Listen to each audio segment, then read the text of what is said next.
নতুন একটি রেসিপি নিয়ে আজকে আমি চলে এসেছি। আজকে আমি করে দেখাবো একটি রুটির রেসিপি, যেটা রুটি পরোটা সমস্ত কিছুর সাথে ভালো লাগবে। তেলের মধ্যে দিয়েছি সামান্য পরিমাণে বাটার। এবার রসুনটাকে একটু লাল লাল করে ভেজে নেব। রসুন থেকে সুন্দর গন্ধ বেরিয়ে এলে দিয়ে দেব কুচিয়ে রাখা পেঁয়াজ। পেঁয়াজটাকেও একটু ভেজে নেব, খুব বেশি ভাজার দরকার নেই, হালকা ভেজে নিলে হয়ে যাবে। এরপর দিয়ে দেব গ্রেট করে রাখা গাজর।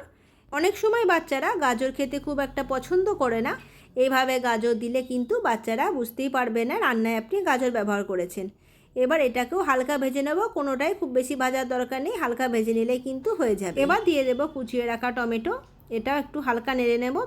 দিয়ে দেব লবণ, পরিমাণ মতন লবণ ব্যবহার করেছি, খুব ভালো করে এবারও নেড়ে নিতে হবে। এবার মাঝের যে অংশটা আছে সেটা একটু ভাগ করে আমি দুটো মতন ডিম দিয়ে দেবো। আমি এখানে দুটো ডিমে করে দেখাচ্ছি, আপনারা আপনাদের প্রয়োজন মতন দেবেন।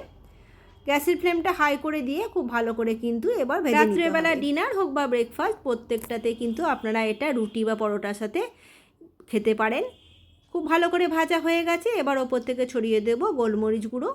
যেহেতু বাচ্চা খাবে হিসাবে আমি ভিডিওটা দেখাচ্ছি, সেই জন্য কাঁচা লঙ্কার ব্যবহার করিনি, আপনারা কাঁচা লঙ্কাও ব্যবহার করতে পারেন। এবার দিয়ে দেবো ওপর থেকে কুচনো ফ্রেশ ধনেপাতা। আর বেশিক্ষণ রান্না করার প্রয়োজন নেই, মাত্র 5 থেকে 7 মিনিটের মধ্যে রেসিপিটি রান্না হয়ে যায়। অবশ্যই একবার ট্রাই করে দেখবেন, আশা করছি আপনাদের ভালো লাগবে। ভালো লাগলে আমাকে কমেন্ট করে জানাবেন আপনাদের কেমন লাগলো। ধন্যবাদ।